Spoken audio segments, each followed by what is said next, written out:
오늘 우리 사무엘상 6장 13절에서 21절 하나님 홀로 이루신 승리의 귀환에 대해서 우리가 함께 보겠습니다.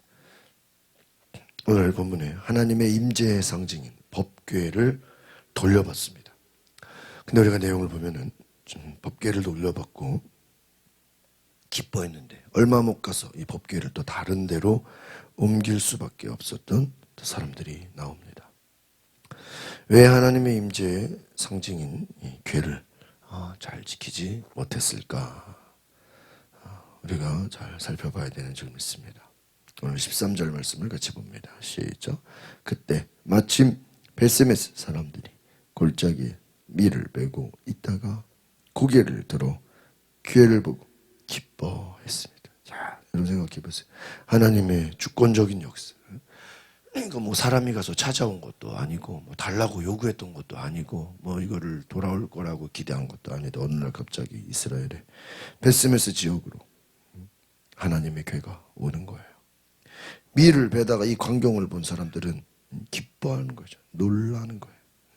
하나님의 임재를 상징하는 이 궤가 다시 이스라엘의 땅으로 들어오게 된 것은 이것만으로도 너무나 감격스러운 일인 것입니다.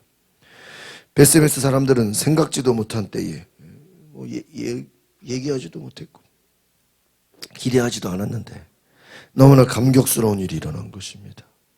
기뻐했습니다. 여러분, 야, 이제는 하나님이 우리와 함께 하시는구나. 주님의 임재를 다시 경험하게 되는구나.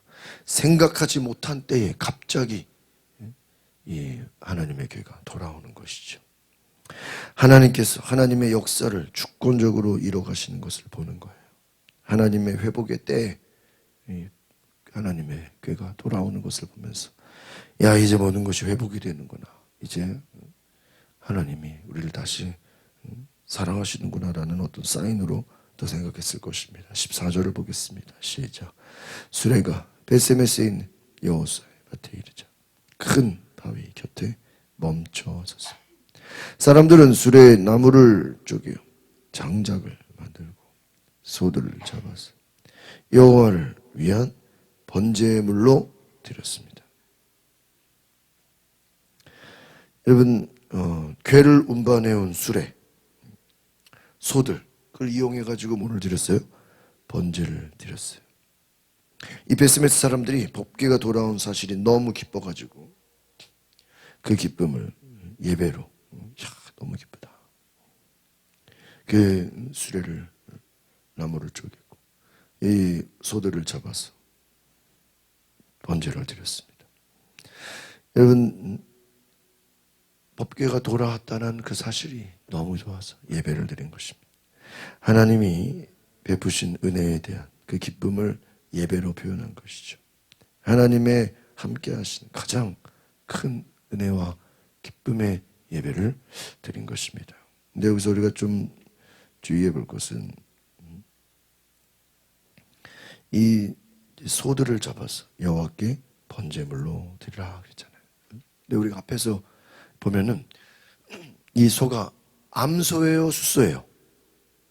암소예요, 암소. 그런데 우리가 그 하나님께 드리는 원래 제물은 암소가 아니고 숫소라는 사실을 아셔야 돼요. 그러니까 하나님께 드리는 그 제사에 대해서 잘 모르는 것이죠. 그냥 소가 왔으니까 저 소를 갖다 바치자. 수레가 왔으니까 저 수레를 그냥 쪼개서 장작을 만들어 드리자. 나름대로는 어떠한 번제를 드리기 위해서 그냥 왔으니까 그냥 다 바쳐서 드렸다 이렇게 생각하시면 될 것 같습니다. 15절 같이 보겠습니다. 시작. 레위 사람들은 여호와의 궤를 내려다가 금으로 만든 물건이 담긴 상자와 함께 큰 바위 위에 두었습니다. 그날 베스메스 사람들은 여호와께 번제물을 드리고 다른 희생 제물도 드렸습니다. 이 블레셋에서 넘어온 이 하나님의 궤를 이 레위 사람들이 이제 아무나 내리면 안 돼요. 레위 사람들이 내리고 금으로 만든 물건 옆에다 두고 번제물을 드리고 또 희생제물도 드렸다.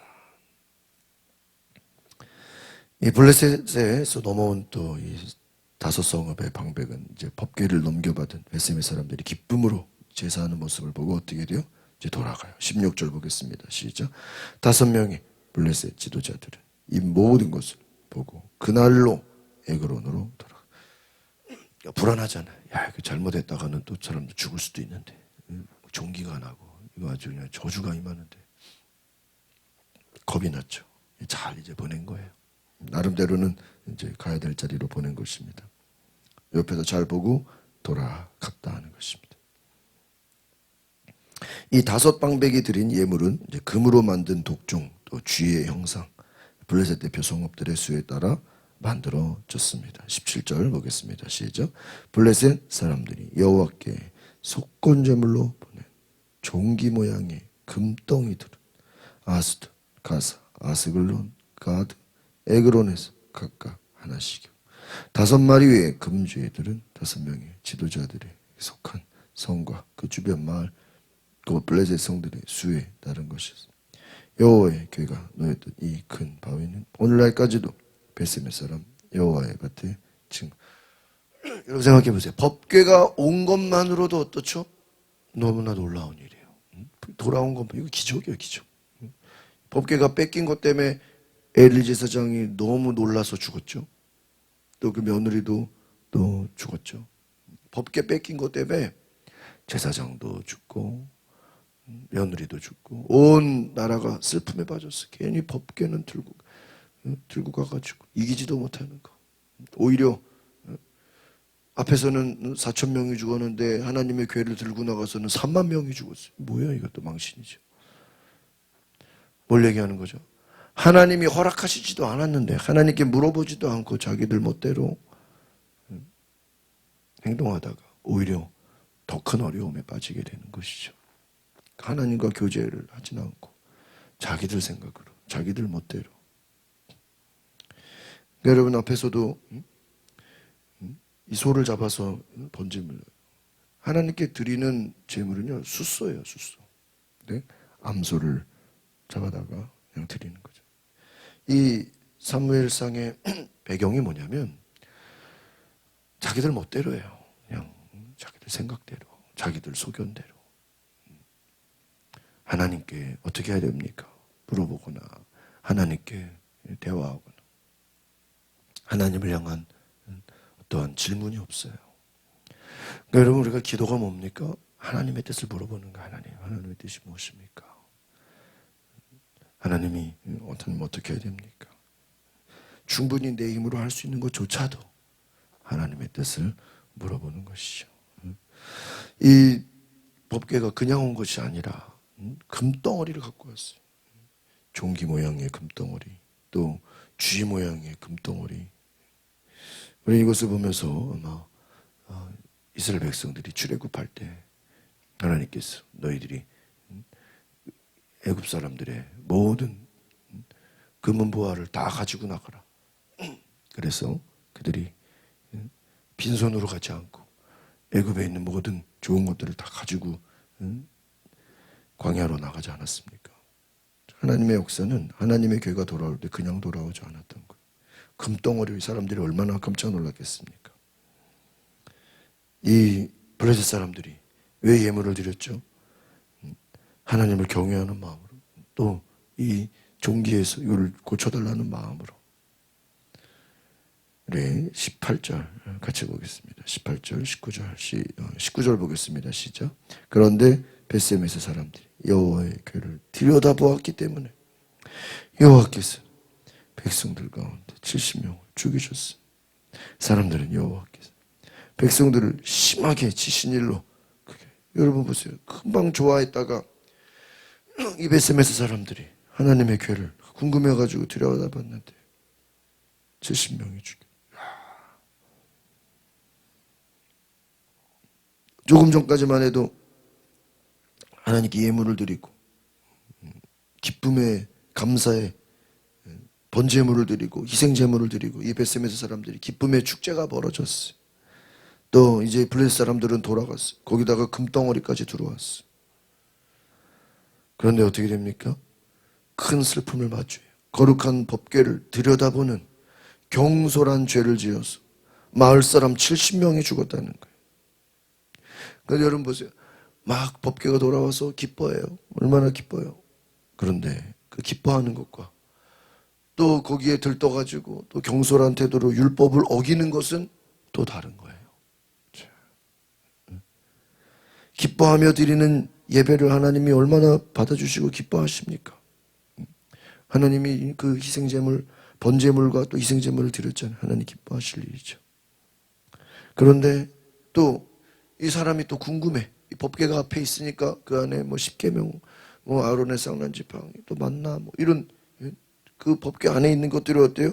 궁금해요. 호기심이 나서 또 그 안을 들여 이것을 경솔한 죄라 그러는. 또 하나님이 기뻐하는 거는 기뻐하지만 경솔한 죄를 또 용납할 수가 없는 거예요. 그러니까 여러분 하나님을 두려워해야 되는 거예요. 자, 기뻐서 제사를 드렸지만 또 궤를 들여다본 것은 또 죄가 되는 거예요. 여호와의 궤를 들여다보고 죽는 사람이 생기니까 갑자기 또 분위기가 어떻게 됩니까? 베스메 사람들이 두려움에 휩싸여. 야, 이거 안 되겠다. 궤를 다른 데다 옮기자. 베스 사람들이 기랏 여아림 주민에게 전령을 보내서 궤를 가지고 가라. 이거 갖고 있었다가 사람 죽겠다. 두려움의 상징이. 하나님의 임재의 상징인 하나님의 궤를 모시는 것 자체가 복이죠. 그런데 베스메 사람들의 신앙이 이것을 지키기에 역부족. 사람이 죽으니까 이게 이제 막 트라우마가 되고 이제 막 두려움의 대상이 되니까 이것을 가져가라. 빨리 옮겨라. 사람들이 슬퍼했다는 거예요. 20절을 보겠습니다. 20절 시작. 베스메스 사람들은 말했습니다. 이 거룩하신 하나님 여호와 앞에 누가 서겠는가? 이 궤를 여기서 누구에게로 보내야 하는가? 그러니까 야, 이거 갖고 있다가 이거 누가 살겠느냐? 잘못하다가 이거 우리 또 다 죽는 거 아니냐? 지금 앞에서 또 블레셋 사람들이 왜 가지고 온지 또 그 소문 들었어 알 거 아니에요. 법궤가 자기가 알아서 올 일이 없잖아요. 블레셋이 왜 보냈는지 아마 얘기 들었으면 깜짝 놀라서 기절할 거 아니에요. 야, 이거 잘못하다가는 다 죽겠다. 두려움이 있어요. 여러분 어떻게 보면은 하나님의 궤를 잘 갖고 있는 건 은혜죠. 축복이죠. 하나님의 임재의 상징입니다. 하나님의 영광 받으시고. 그런데 하나님을 경외하지 않으면 오히려 또 죽게 되는 거예요. 베세메 사람들이 두려운 나머지 이 하나님의 궤를 갖고 있는 것이 큰 은혜임에도 불구하고 그것을 지키지 못하고 오히려 이것을 가져가 버리라. 빨리 옮겨라. 21절 같이 보겠습니다. 시작. 그리고 나서 그들은 기럇 여아림 사람들에게 사람을 보내 말했습니다. 블레셋 사람들이 여호와의 궤를 돌려주었으니 내려와서 그것을 가져가시오. 이들이 하나님의 궤를 지키기에는 역부족한 것이었습니다. 하나님의 축복의 상징을 오히려 이것을 두려움의 상징으로 이제는 빨리 가져가 버려라. 왜? 사람이 죽으니까. 오늘 우리가 하나님을 온전히 경외해야 됩니다. 옆에서 기뻐서 날뛰는 거는 좋았는데 하나님의 궤를 들여다보다가 또 다 죽게 되는 것을 보면서 참으로 우리가 하나님을 알고 하나님을 경외하고 하나님을 순종한다는 것, 말씀대로 산다는 것이 얼마나 중요한 것인가를 보여주고 있다는 거죠. 이 사무엘서의 배경은 뭐냐? 사사기에서 말한 것처럼 사람들이 각자 자기 소견에 옳은 대로 행하지라. 자기 생각대로 하나님과 교제하지 않고 하나님의 뜻을 물어보지 않고 이것도 여러분 이 법궤를 옮겨야 되는지 말아야 되는지 하나님께 물어봐야죠. 하나님 어떻게 해야 됩니까? 하나님은 여러분 말씀하신 하나님은 가만히 계신 분이 아니에요. 하나님은 말씀하시는 분. 하나님은 하나님의 뜻을 이루시는 분이에요. 그런데 문제는 뭐죠? 오늘 이 내용을 보면 이 나름대로 기뻐하고 번제물 드리고 막 예배하는 건 좋은데 하나님의 뜻을 물어보질 않아요. 어떻게 해야 되는지 두려워 떨고 자기들 생각으로 여전히 자기 생각과 자기 고집으로 살아가는 이 백성들을 보면서 하나님은 또 심판하시고, 오늘 우리가 말씀을 통해서 하나님을 두려워하고 하나님 앞에 온전히 나아가고 하나님의 말씀을 귀 기울이는, 하나님께 물어볼 수 있는 그런 은혜가 있기를 바랍니다.